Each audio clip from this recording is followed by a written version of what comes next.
Alright, Shalom. First and foremost, when I start this lesson off for giving all the praise, honor, and glory unto Yahweh, Ba'ashem, Yahushai, Ba'ashem, Rakakudash. Double honor to the apostles and elders of great millstone. Honors to other brothers who are fervently preaching the word in sincerity and in faith. Shalom to the sincere Aquath, and Shalom to the scattered Israelites who are amongst these heathen nations and look like these heathens. Now, this lesson is going to be based on a attack that happened in New York on a federal building a month ago. But the whole point of this lesson is that spirit of sedition is heavy here in the US and in other countries. You're going to have a lot more people, attacking government officials, attacking politicians, setting federal buildings and other government buildings on fire, throwing Molotovs at them. There's going to be a lot more people ambushing the police. That's the type of spirit that's out here, and it's only going to intensify. So through the spirit, I'm going to read this article, get some precepts, and Lord's will, you're edified.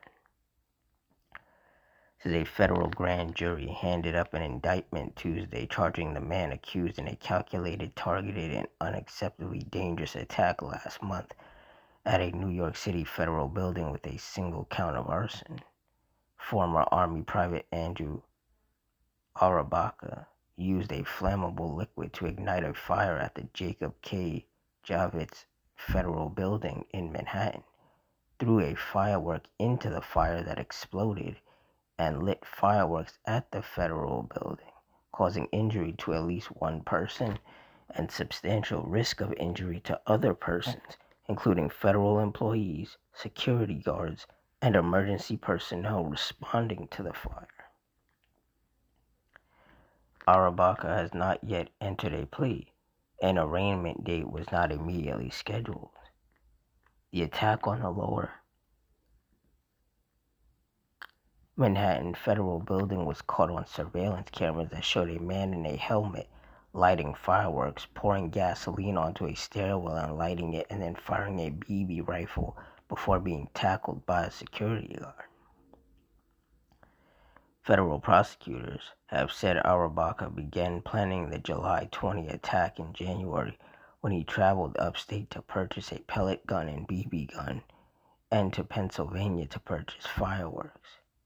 They also said Arabaka told investigators he considered other locations in the city before settling on a busy employee entrance at 26 Federal Plaza.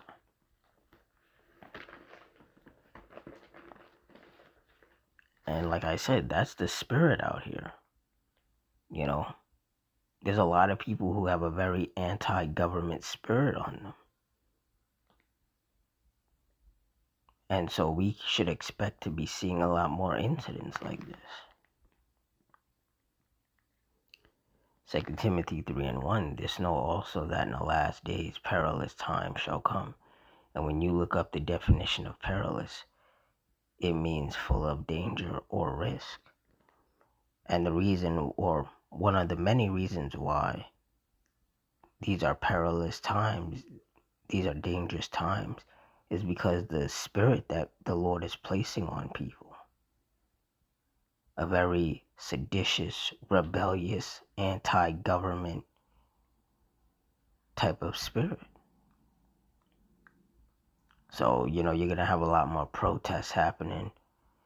But the thing is that these protests are not going to be peaceful anymore.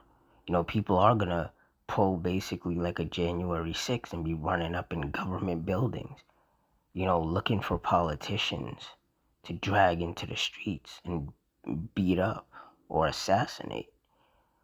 You're going to have more police getting ambushed when they show up to these calls. You're going to have people firebombing government buildings and police stations.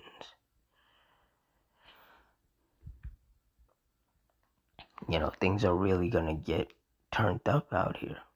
And it's not just here in the US, in the UK and in other countries as well. People are turning against the government.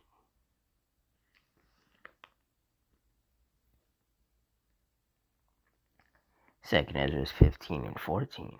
Woe to the world and them that dwell therein, for the sword and their destruction draweth nigh. And one people shall stand up and fight against another with swords in their hand. And the modern day sword is the gun. And here in the US, the United States civilian population is the most armed civilian population on the planet.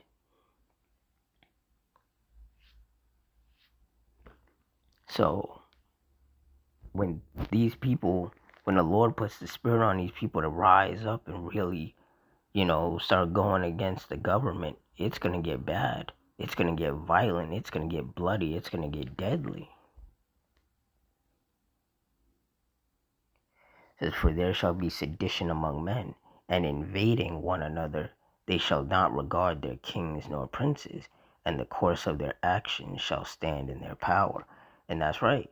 These people, they're not going to heed any demands or laws from the government. The people are starting to wake up and realize, hey, we outnumber the police. We outnumber security guards. We outnumber these government officials. So all we have to do is just get a big enough group of us together, be armed up, with our weapons, whatever those weapons may be. And, we can do whatever. And that is the mindset that a lot of people have right now.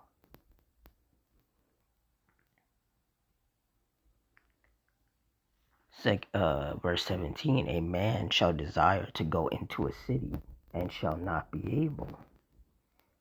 For because of their pride, the cities shall be troubled, the houses shall be destroyed, and men shall be afraid. And that's right. When you just have roving gangs of like 50 to 100 people just running up and down these streets, running up in buildings, beating up people, setting places on fire, setting cars on fire, dragging people out into the streets, beating them up. It's going to get that bad out here. Dragging judges out of courthouses, dragging police out of police stations, finding where these politicians live, dragging them out of their homes. Like it's about to get very, very bad out here. And we've seen a glimpse of it in the past, in other countries.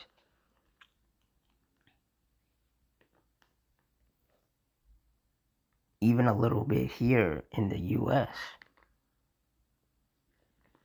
We've seen people targeting government officials,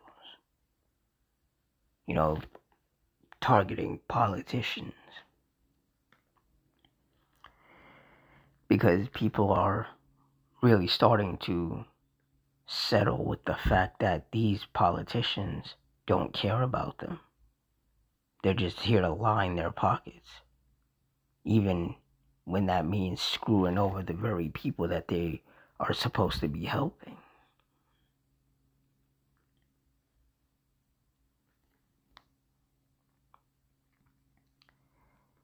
Verse 19, a man shall have no pity upon his neighbor, but shall destroy their houses with the sword and spoil their goods because of the lack of bread and for great tribulation. It's like, yeah, there's going to be a lot of raping going on, a lot of theft going on, and a lot of murder going on.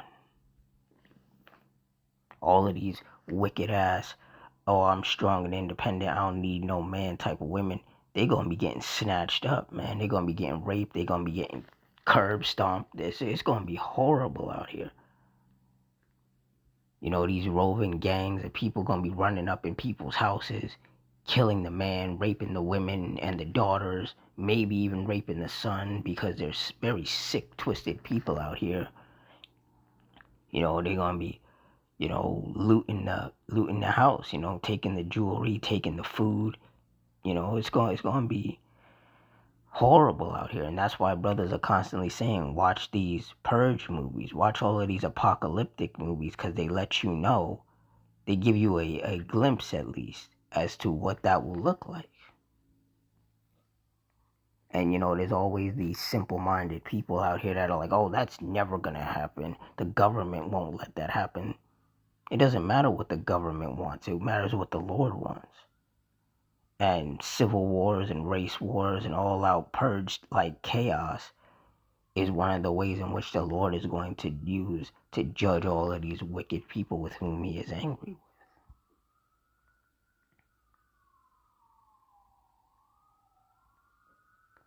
Luke 12:51, suppose ye that I am come to give peace on earth? I tell you, nay, but rather division. And that's right, and people are divided, not only against each other, but against the government. Like you do have, the bootlickers basically, or as Elder Malcolm likes to call them, the bendovers. The people who just go along with whatever they're told. They can't think for themselves. No matter how destructive and detrimental what they're doing is to themselves and their family, they'll go along with it because, oh, the white man told them to do it. Trump says to do something, you just have to go along with it. You got those weirdos who just have that mindset. Especially of the older generations. They were taught not to think for themselves. Whatever somebody who you perceive as being authority tells you to do, you just do it. A very slave mentality. A lot of these people, they have no balls, they have no spine. They just do whatever they're told like the good little sheep that they are. But there are people who have been doing that, and now they're waking up to the fact that that didn't do them any favors. It didn't benefit them, it only hurt them. And they're pissed off. Like people are realizing that the more control over their life that they give to the government, the less they have.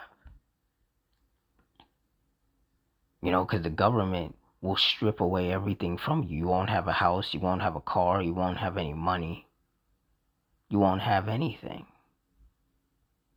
And a lot of people, they see that that's exactly where things are going.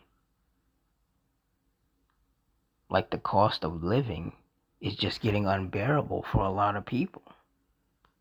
And, there's these carnal people who, in a last-ditch effort to save what little they have, they're gonna have to make a drastic move. And there is that old saying, desperate times call for desperate measures. And, civil unrest and, civil war and race wars is the direction that a lot of people are going in. Because they don't know what else to do. Because they know that trusting in the government is screwing them over. And they're too carnal to trust in the Lord. So violence, riots, and things of that nature is their only option. So we can expect to see a lot more of this type of, behavior taking place. Because we are in the last days. 144. Barakatha Yahweh Shem Yahushai. So with that, I'm going to wrap it up here. In closing, I want to give all the praise, honor, and glory unto Yahweh Ba'Shem Yahushai, Ba'Shem Rakakudash, the Wadi Yahweh Ba'Shem Yahushai, for putting the spirit on me to do this lesson. Double honor to the apostles and elders of Great Millstone. Honors to our brothers who are fervently preaching the word in sincerity and in faith. Shalom to the sincere Akwat, and shalom to the scattered Israelites who are amongst these heathen nations and look like these heathens. Hope you all stay strong, stay safe, stay fervent, stay circumspect, stay prayed up, and Adawan Ratazah. Till next time, shalom.